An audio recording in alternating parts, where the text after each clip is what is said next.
se no futebol atual, qual clube ele queria jogar? Hoje é fácil falar, né? Flamengo. Olha, o Ale Oliveira responde se entregando para tecnologia e para era digital. Em outros momentos mais tranquilos, né, e mais saudáveis, a gente estaria fazendo essa resenha semi-morta com o meu amigo, meu irmãozão, o Dodô, naquele boteco gostoso, um boteco raiz, mas a gente tá tendo que apelar para a tecnologia, para essa bagaça aqui. Mas o mais importante é que eu vou falar com ele, Dodô! Aê, Dodô! Fala, Ale, como é que tá, cara? Estamos mais ou menos tranquilos, mas estamos nos adaptando a esse Ale Oliveira responde, que basicamente é essa conversinha para boi dormir.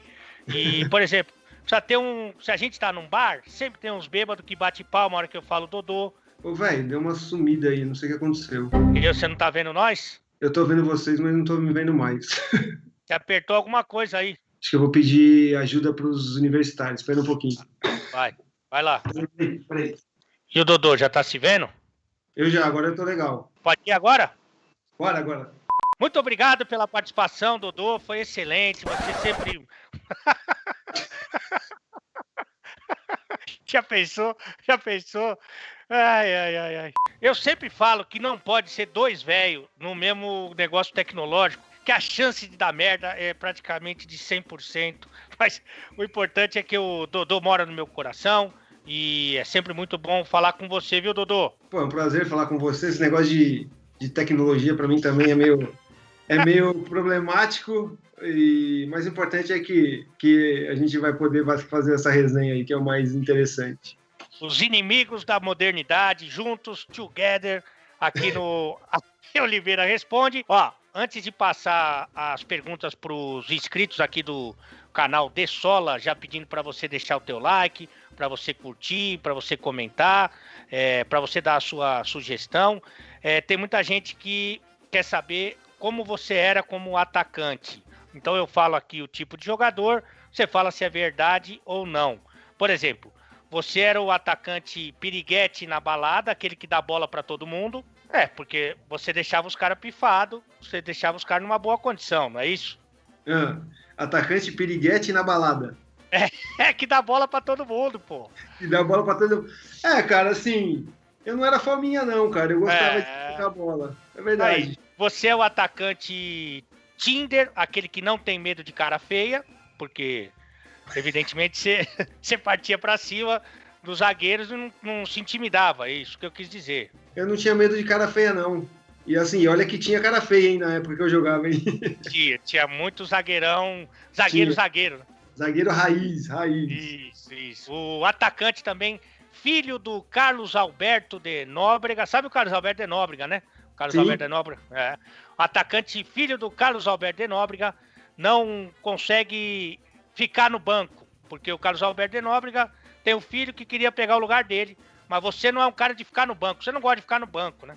Caraca, isso aí é verdade, porque eu brigava, hein, quando eu ficava no banco, hein? Meu pai do céu, cara. Meu Deus do céu, ficar no banco não é bom não, você sabe disso, né? Ficar no banco, cara, treinar e não jogar, tem até um samba do fundo de quintal que fala treinar e não jogar, não dá, né, cara? Então... não dá. Quando eu ficava no banco, eu ficava contrariado. A não ser que o cara que estivesse jogando no meu lugar fosse melhor. Aí não tem jeito. Mas, geralmente, não era isso que acontecia. Então, solta a musiqueta, ó, Director. Aí o coach Alessandro Dorighello. Ale, orca assassina de relacionamentos. Pergunta pro craque Dodô onde e em qual clube ele sentiu que estava no auge e que ele arrebentou? Ai, cara. São Paulo foi um auge muito legal, né, cara? Eu tive a felicidade de fazer numa temporada 57 gols e não ser vendido para a Europa, né, cara? Isso é um absurdo, né, que aconteceu, né? Então eu tive um auge maneiro, cheguei à seleção, tudo, tava jogando muito bem. No Santos eu vivi um ano de 99 também muito legal. Também poderia ter ido para a seleção e ser vendido para a Europa também. No Botafogo foram 3 vezes o auge, né? Então, nesses times assim, a Libertadores no Fluminense também foi um momento que eu tive também jogando num alto nível. Mas quando você estava bem, que chegavam as propostas, elas chegavam até você Os caras davam uma blindada, você chegava a ficar chateado? Como é que era essa situação? Era diferente, né, Ali? Nessa época do São Paulo que eu falei, que eu citei em 97, que eu cheguei na seleção e que foi artilheiro da América, né? E recebi propostas concretas aí de Barcelona, de Inter de Milão. Chegaram até mim pelo procurador, que era o Figueiredo na época, né? E o São Paulo era o detentor do meu passe, né, cara? Não tinha a questão da multa rescisória que tem hoje em dia.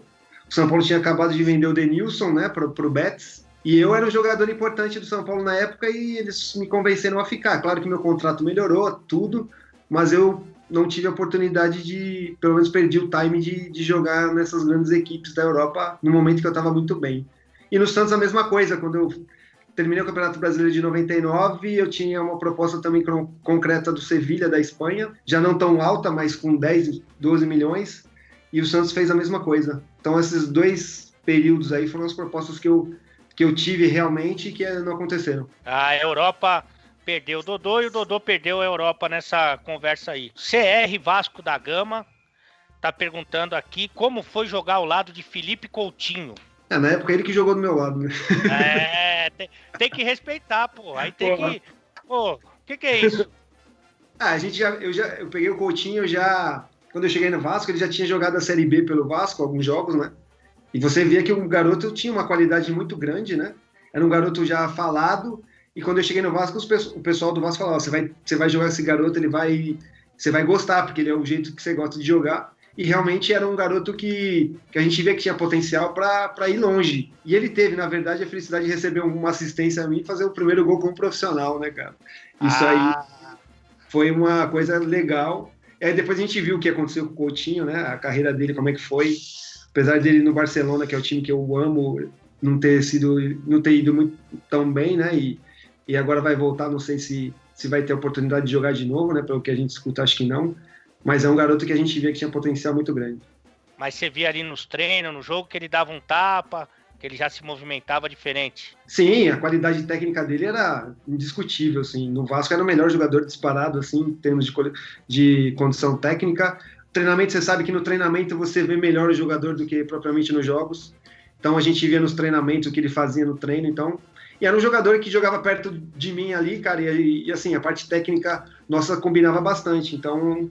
eu aproveitei bastante o tempo que eu joguei com ele ali. Aí o Dodô que consagrou o Felipe Coutinho, se quiser também passar um percentual aí do salário hoje em dia, porque tudo mudou depois daquele primeiro gol. Então vamos ser gratos, né, Dodô? E vamos repartir esse pão aí, né? Não, isso é verdade. Ele tem que lembrar dos amigos. E o primeiro gol a gente nunca esquece, né, cara? Então, claro. Foi uma assistência, foi num clássico, então foi importante. Então. Mas ele é gente boa, parceiro. Sempre que a gente precisa de algum vídeo, alguma camisa, ele sempre está presente. Então isso é legal. As crianças agradecem. Isso, ele é muito gente boa mesmo. Ó, o Guilherme Mota. Cabelo de boneca. Pergunta pro ídolo do Fogão se ele já presenciou uma discussão ou uma porrada forte no vestiário. Que antes era mais comum, né? Hoje em dia, acho que não pode nem xingar outra pessoa que já dá problema. Mas antes o couro comia, né, Dodô? Cara, discussão várias, né, cara? Eu joguei no Santos, que tinha Carlos Germano, tinha... Valdo, eu falei até com o Valdo faz tempo que eu não falo com o Valdo, ele mandou uma mensagem no Instagram, pô, o Valdo é um parceiraço.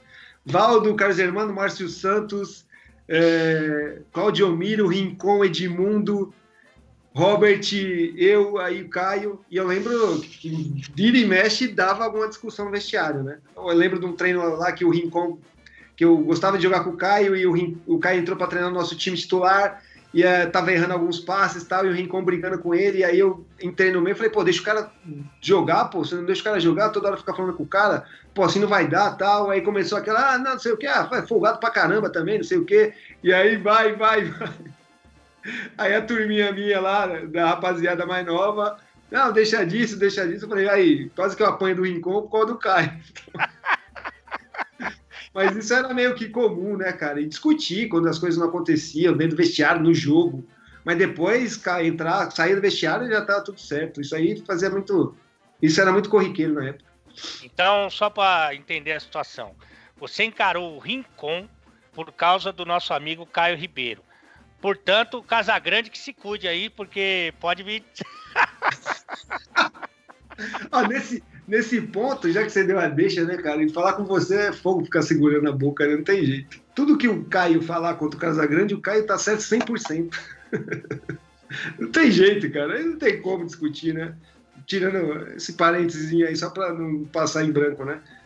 O Casagrande e o Caio falando, sem ouvir o Casagrande, o Caio tá certo. Você sabe que eu gosto de vestiário, né? Eu gosto de vestiário. Isso dá pra perceber, inclusive, quando a gente tem os jogos lá, porque vestiário sempre é a resenha e tal, e não sei o que, e papapá. Agora, esse vestiário que você descreveu vai ser difícil superar, hein? Ó, o Fê Aurélio. Fala, Ale, fimose do Péricles? Pô, diretor, precisa ter um filtro aí, cara. Isso aí tá deselegante, poxa. Pergunta pro Dodô, qual o melhor elenco que ele já jogou? São Paulo, Santos, Botafogo ou Fluminense? Ai, caraca, assim... O São Paulo, na nossa época lá, foi o São Paulo que revelou um monte de jogador fera, né, cara? Rogério, Edmilson, Serginho, Belete, Fábio Aurélio, França, Aristizábal, Denilson. Vou pôr o Fabiano aqui, senão ele vai ficar bravo comigo. Eu não falo dele. O Fabiano eu acho que é mais por amizade, generosidade. Opa, trairagem.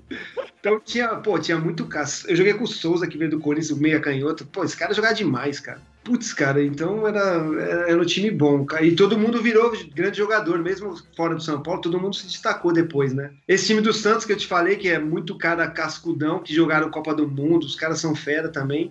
E o Fluminense de 2008 tinha Thiago Silva, tinha Conca, tinha Thiago Neves, tinha o Washington. Assim, demais. O Gabriel lateral, vou falar aqui também, senão ele vai me xingar depois. Vai fazer a parte.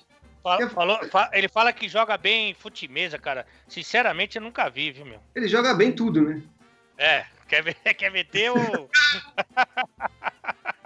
Tá boleirando pra caramba também, Gabriel. Dá uma segurada, irmão. Agora, eu acho que é um parâmetro que você falou para definir. Às vezes o time em si não dá muita liga, mas você pega os jogadores, o que foi a sequência da carreira, aí você tem uma dimensão do quanto era bom, né, Dodô? Sim, esse time do São Paulo aí, cara, eu sempre falo, o São Paulo, na minha época, se tem uma diretora, assim, pessoas que trabalham no clube, eu tô falando, se a gente tivesse um staff melhor a nível de gestão, a nível de técnicos que trabalharam na época com a gente, aquele time era para ser time de marcar a história do São Paulo, porque a qualidade era muito grande.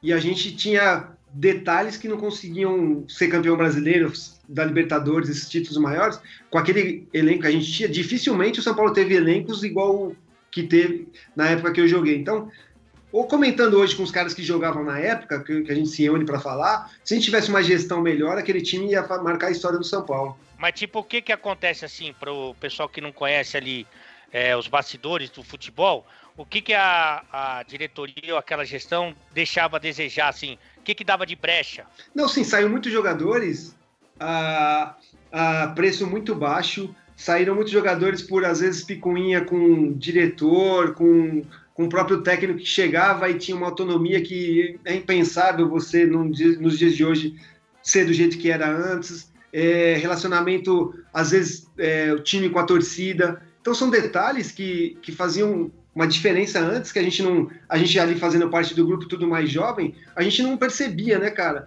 Mas depois, com o passar dos anos, com a qualidade que aqueles jogadores tinham, o São Paulo poderia fazer desse time um time muito mais vencedor, jogadores com muito mais renome, mais caros para uma possível venda, e foi o que aconteceu com poucos na época, né, cara? Então, você começa a lembrar disso e ver que a parte que gere o futebol, a parte de coordenação técnica, fisiológica, de gerência. Então isso aí é importante pra caramba, né? E a gente tinha muito pouco, né, cara? Tava comentando com o França, eu não lembro, e ele também não, a gente não lembra de alguém que chegar na gente e tá tudo bem com você? Como é que tá indo fora do campo? Como é que tá a tua vida? O que você tá pensando do time? O que você acha que tem que acontecer? Como tá teu posicionamento? Não? Vai lá e joga, e se você jogar bem, beleza. Se não jogar bem, vem, vai outro. Então, essas coisas faltavam bastante na época, né? E a torcida do São Paulo te ama de paixão, mas a torcida do Botafogo também, né, cara? Você é muito ídolo desses dois clubes, né? A tua história no Botafogo também foi muito legal, né? Então, Ale, quando fala de ídolo, assim, eu sempre gosto de frisar legal. O ídolo do São Paulo, assim, aí tem a história. Rogério, Raí, Careca, Miller, esses caras são ídolos, né, cara? Eu fui ídolo durante o tempo que eu joguei lá, porque eu era referência do clube, entendeu? Eu tenho um carinho da torcida do São Paulo muito grande, isso é verdade. Mas ídolos são esses caras, né, que marcaram a história e conquistaram bastante. Eu fui ídolo durante o tempo que eu joguei. No período que eu joguei, eu era ídolo porque eu era referência do time. E aí, durante a história, esses caras são ídolos da história do São Paulo. E no Botafogo, da mesma forma. Apesar do Botafogo em conquistas ultimamente não ser tão relevante quanto o São Paulo, eu também fui ídolo do Botafogo pelo período que eu joguei lá. Agora, se você for estender a história, eu acho que vem até o Túlio, né, que conquistou o Campeonato Brasileiro, que é uma referência ali de ídolo do time, mas na história tem vários outros. E aí eu me enquadro nesse contexto que eu te falei, igual do São Paulo. Eu fui muito ídolo do Botafogo, porque quando eu jogava lá era a referência do clube, tenho um carinho muito grande, às vezes eu acho até maior do Botafogo em relação ao São Paulo, mas eu sei me colocar direitinho na história, eu não sou daqueles deslumbrados não, que falam que é ídolo, que é tal, não, para mim eu sei aonde eu tô e aquilo que eu fiz. Aí, ó, que legal e que lição, inclusive para muita molecada que já acha que é o Pelé, ó. O Thiago Fontes, fala, Lê, nadador sem touca. Pergunta pro Dodô se ele comprou a Playboy da Ana Paula Oliveira. Saudações alvinegras.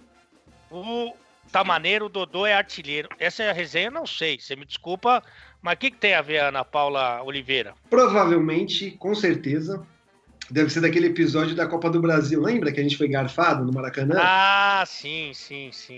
Aquele ano de 2007. E aí a Ana Paula era a bandeirinha que anulou, se eu não me engano, 2 gols legítimos. E ainda teve outro lance muito claro também, que ela participou erradamente. Não comprei a Playboy dela, não falei com ela desde aquela época, fui encontrá-la agora num evento que eu participei, junto com outros caras, e eu estava com meu filho, e mandei meu filho perguntar para ela se ela lembrava de algum episódio relacionado à minha carreira. E ela falou que, infelizmente, ela errou muito aquele dia, e foi isso que aconteceu, por isso que esse telespectador aí perguntou isso. Ah, tá. Mas então não ficou nenhuma mágoa com aqueles equívocos que ela cometeu no jogo, ou ficou uma mágoa? Assim, mágoa não, porque passou, ela errou muito. Mas, assim, foi praticamente uma final jogada fora, né? Porque, infelizmente, ela errou demais aquele dia e prejudicou muito o Botafogo, né? Não tem como ter um carinho, assim, normal por ela, não. Não tem como, por exemplo, se eu jogar agora o ensaio fotográfico que ela fez para a revista, se eu jogar na sua mão, você nem abre, é isso? Hoje em dia não dá para abrir, não. Na época, eu não lembro.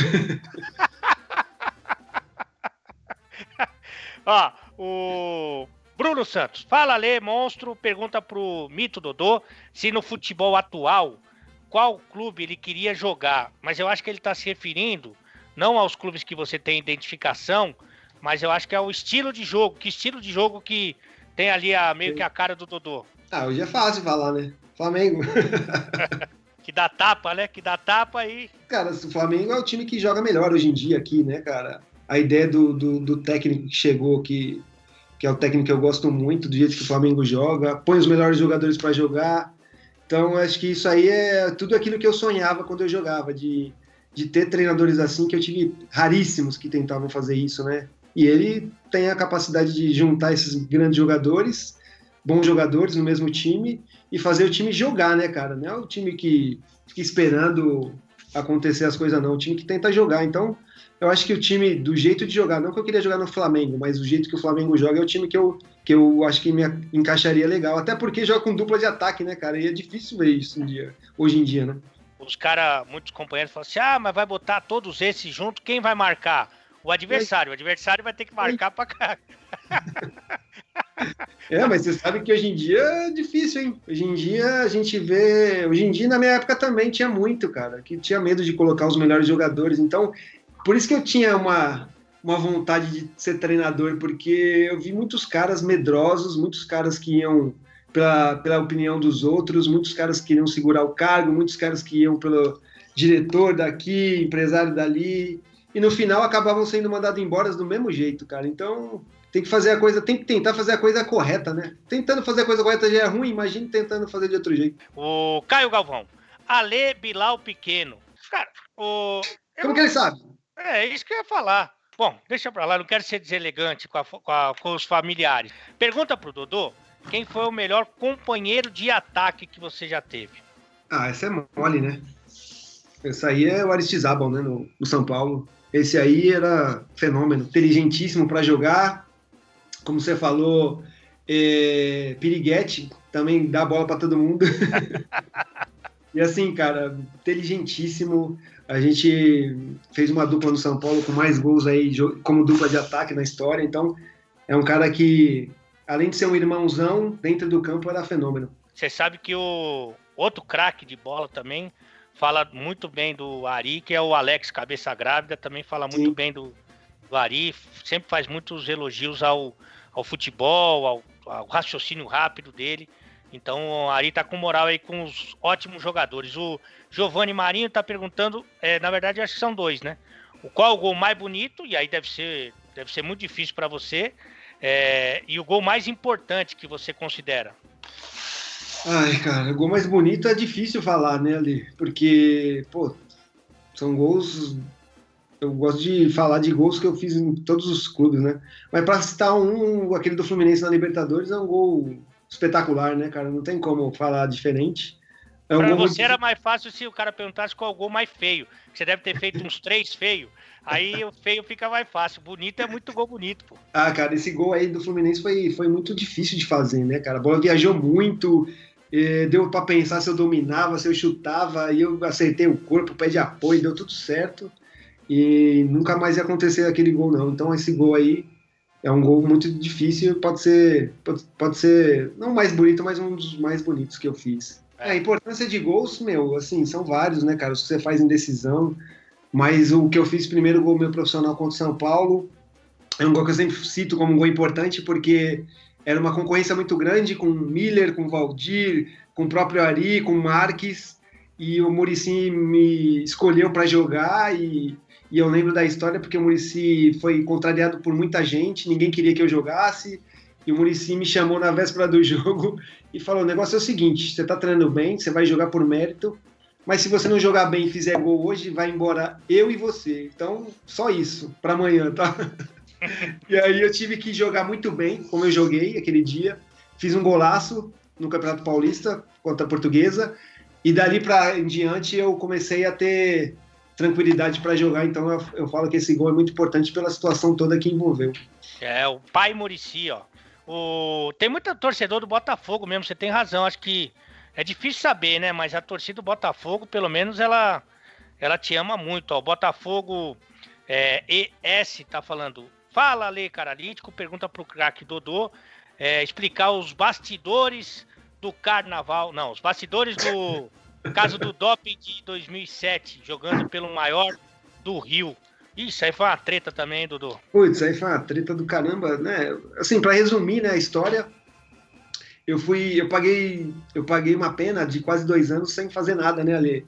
Eu fui suspenso porque as cápsulas de suplemento que o Botafogo dava, supostamente estavam contaminadas por uma substância que não acrescenta nada para jogador de futebol, mas era uma substância proibida e eu não tomei, não fiz nada, foi me dada pelo fisiologista do clube e eu paguei por esse BO todo, né, cara, sem culpa nenhuma, fiquei esse tempo todo sem jogar, então... Eu lembro que depois desse caso aí, você jogar quase o resto da temporada sem ninguém tomar um suplemento no clube, foi uma loucura isso aí. Mas isso aí foi a gota d'água para que eu saísse do Botafogo, né? Porque senão eu terminaria minha carreira no Botafogo tranquilamente e isso aí tirou a confiança, tirou tudo aquilo que poderia ser bem bacana mais para frente, isso aí não pode acontecer. Fora que a cabeça fica um parafuso também, tá louco, né, pô? Você fica sem poder fazer o que você mais ama, né?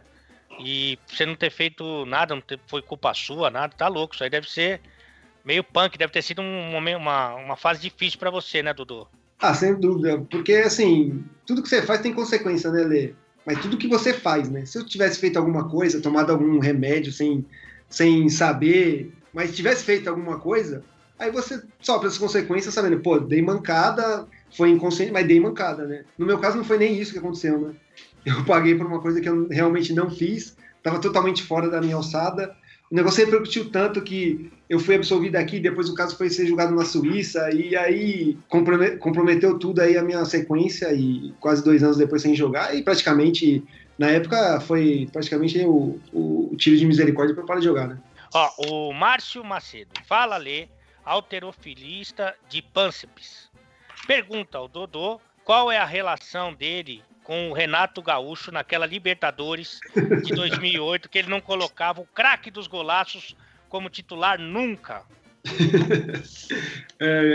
A relação com o Renato era boa. O Renato, na época, não era o Renato Gaúcho de hoje, né? O treinador que... De hoje, mais ou menos, também, né? Do Grêmio, de 2017, né?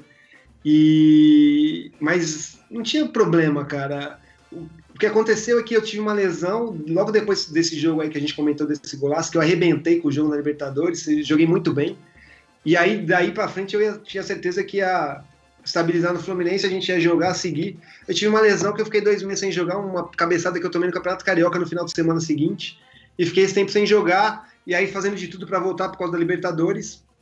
Consegui retornar, e é claro que os primeiros jogos eu fiquei de fora, que tinha que ficar de fora mesmo, tava voltando tudo. Mas depois do jogo contra o Boca, cara, que eu arrebentei com o jogo, que praticamente ajudei o Fluminense a ir pra final, eu tinha que ter jogado as finais, cara, e aí não aconteceu. É claro que eu não fiquei feliz, mas sempre respeitei, né, cara? Quem manda é o técnico, não tem jeito. Mas como a gente falou, ficar no banco não é bom, e ainda mais ficar no banco quando você tem condição de jogar, que era o que eu tinha na época, né? Mas nunca teve problema de bate-boca, discussão, não. Era só desencontro de ideias, só isso. Mas você chegou a trocar ideia com ele, assim, porque quando vai chegando perto de um jogo decisivo, né? Vai dando um desespero, né, cara? Você vai percebendo ali que o colete não vem, você vai falar. você vai, né? Você vai ver, pô, acho que não vai dar pra mim, não. Você chegou a falar. Você sabe, você chegou e falou, ô professor, tô bem, hein, pô, se precisar, Você chegou a trocar uma ideia ou nem trocou? Não, eu dei recado pra ele depois do jogo contra o Boca, na entrevista coletiva. Eu saí grandão, né? Falei, eu respeito todo mundo, mas eu tenho que jogar, tô bem, mostrei hoje que eu tô bem, tudo. E assim, vou aceitar, vou ficar no banco porque eu sou profissional, pago pelo Fluminense, mas não tenho que concordar com ele. Vou obedecer, mas concordar é outra coisa. E aí nos jogos das finais ele não dava o time, não, ele só dava o time na hora do jogo. Traíra do caraca. Entendi. Mas depois você conversou com ele hoje em dia, ou você chegou a ver alguma coisa? Não tem, assim, a gente brinca aqui tudo, que eu fiquei P porque eu não jogava, nunca gostei, sempre eu fiquei P. No São Paulo eu ficava P quando eu inventava alguma coisa, e aí depois no Fluminense eu fiquei P porque eu tava bem tudo e queria jogar, ainda mais a Libertadores. Mas depois ele foi pro Bahia, depois me chamou pra ir e tudo, o Renato é parceiro. Foi só essa ideia de jogo dele que ele gostava de colocar o Cícero como um falso atacante para os jogos mais assim, mais retraído um pouquinho, e aí me deixava de fora. Então, eu achava que eu tinha que jogar eu. Por isso que eu gosto de Jorge Jesus, que eu falei para você. E tem muita gente que acha que o Renato, ele tem potencial para eventualmente substituir o Tite quando ele deixar a seleção brasileira. Você que já trabalhou com o Renato, evidentemente que ele evoluiu como todo mundo, né? Você acha que ele tem essa característica, tem esse potencial para dirigir, de repente, uma seleção, não? É inegável que o Grêmio joga um futebol que a gente gosta de ver. Você pode ter caído um pouquinho de produção nesse último ano, mas o Grêmio joga um futebol que é gostoso, que é um futebol que faz a gente lembrar de times da Europa que eu gosto de ver. Só que para substituir o Tite na seleção, eu acho que a gente tem que pensar no melhor no momento. Seleção, para mim, sempre tem que ser no melhor. E o melhor hoje é o Jorge Jesus. Eu acho que seria uma ótima a gente ter esse português na seleção. Entendi. Ó, o Matheus Lino. Fala, Ale, piscina na favela, famoso feriado no domingo. Pergunta pro Dodô se ele acha que se ele jogasse hoje em dia, se ele tinha lugar na seleção brasileira. É que a concorrência na tua época era pesada, né, cara? Pô, ontem, pra você ver, tava vendo um tape da Copa América de 97, que eu poderia estar lá. Não fui porque o Zagallo não me chamou. Aí eu tava vendo com meu filho o jogo. Aí ele falou, não, pai, eu sei porque você não tá na seleção. Ronaldo e Romário tá jogando. Então, cara, era Ronaldo, Romário, Edmundo e Bebeto. Como que vai jogar? Como que vai reclamar? Você poderia até ter condição de jogar, mas como que vai reclamar, né, cara? Não tem como reclamar. Fora os outros, Luizão, Edilson, Amoroso e vários outros que tem também, né? Então, a concorrência é muito grande, mas hoje em dia eu acho que se eu tivesse o nível de jogo que eu tinha antigamente, com certeza eu ia ter mais oportunidades. E também com relação à tua característica de jogo, não de melhor ou pior, porque isso é muito relativo, né? Mas o teu jeito de jogar, você acha que de hoje, assim, dos centroavantes que você vê, dos atacantes que você vê em atividade, qual que parece um pouquinho mais com você? Então, cara, porque eu era um cara que não ficava na área, né, Ale? Eu comecei como meio-campista a minha carreira, né? Eu era meio-campista, moleque, juniores, né? Então eu tinha facilidade para voltar, um contra um meu era bom, eu sabia fazer tabela, então sai da área, a bola cai no pé, você sabe o que faz, né? E hoje em dia a gente tem um pouquinho de dificuldade em relação a esse tipo de jogador, né, cara? Ou o cara é muito enfiado, centroavante, ou o cara joga pela beirada, né? Esse tipo de jogador, a gente vê como característica, não que é a mesma coisa, o Pato no São Paulo é esse jogador que tem esse mesmo meio, que é essa característica, né? E são poucos assim, eu vejo jogadores que fazem muitos gols hoje, que é o Gabigol que tá fazendo muito gol, que tá até saindo bastante da área para jogar tudo, o Bruno Henrique que tá jogando junto com o Gabigol, que também que sai da área e tá fazendo muitos gols também, então essas características aí são mais parecidas, né, cara? Não aquele que joga enfiado e nem aquele que joga aberto. São essas características, mas eu vejo muito poucos que fazem isso hoje em dia, né, cara? E falando da seleção ainda, dos atacantes que o Tite tem à sua disposição, qual é o que te agrada mais, assim, no estilo, para ser por exemplo, o camisa 9 da seleção hoje? Ai, o 9 da seleção hoje, se fosse hoje, né, quando a pandemia parou, né, eu acho que o do Flamengo teria que ser o jogador da seleção hoje, pelo que ele tem jogado, né? Eu acho que ele tem que dar uma oportunidade para ele jogar. Eu acho que ele está melhor que o Gabriel Jesus, que já teve várias oportunidades também, né? É um bom jogador, é novo, mas já teve muitas oportunidades, já foi deslocado para as beiradas. Então, eu acho que o Gabriel Barbosa, o Gabigol, acho que é o cara que poderia ter essa oportunidade de jogar realmente, porque está fazendo por merecer, né, cara? E em termos de Europa, tentando trazer, que é sempre muito exercício que não é simples, mas trazendo o Dodô para a realidade de hoje, com o que você jogava, com a tua arte, com a tua técnica, com os gols maravilhosos que você fez, você acha que você conseguia se encaixar em que nível, assim, do futebol europeu?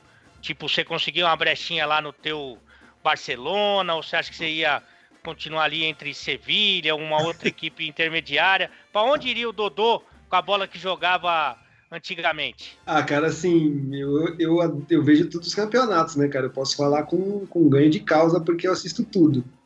Ah, cara, eu tava comentando até eu adoro o Manchester City também pelo Guardiola, né? Onde o Guardiola tá, eu gosto de ver os times e torço muito para sempre ter sucesso. O jeito que o City joga, o centroavante não precisa fazer nada, só empurrar a bola para dentro do gol, né, cara? Fica ali, ó, paradinho, só faz o gol. Eu não quero que você saia da área, faça nada. Então, pô, no Manchester City ia ser muito bom de jogar. Eu vejo os caras elogiarem muito o Lewandowski, né, que realmente faz muitos gols, né? Mas quando sai da área também é duro, né? Não tem essa mobilidade toda fora da área. Eu fico brincando até com meu filho aqui, que é centroavante, que quer jogar bola, né? Fala, você acha que o Lewandowski esse tudo, mas eu acho ele um bom atacante, o centroavante, mas fora da área não vejo ele com essa qualidade toda, né? Então eu acho que o Bayern é um clube que eu gosto de jogar também, que eu gosto de ver jogar, que é um clube que eu poderia me encaixar legal. Barcelona, jogar com o Messi é o sonho de qualquer jogador, né, cara? Imagina jogar bola com o Messi, né? O Suárez é um ótimo atacante e também acho que não tem como, né, cara? Nesses times assim que jogam tecnicamente, eu acho que eu não ia sofrer não, viu? Tem que torcer pro nosso amigão lá, o Deco, trazer mais uma vez o Messi para jogar lá em Dayatuba. Aí a gente... Ô Dodô, eu não sei se pro City, pro Barcelona, pro Bayern você vai, mas no meu coração você sempre tem um lugar especial, porque você é um cara do bem, é um cara que sempre foi muito generoso com o meu trabalho, comigo, e eu quero te agradecer demais por você ter participado aqui do Ale Oliveira Responde, tá bom? Sempre é um prazer falar contigo, jogar bola contigo, e quando passar isso aí a gente toma eu tomo uma água e você toma a tua cerveja. É o jeito, né, Dodô? Ó, esse foi o Dodô do Ale Oliveira Responde.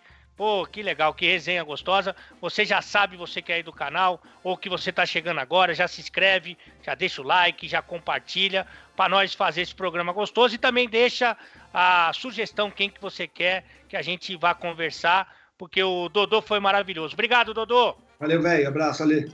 Tamo junto. Valeu.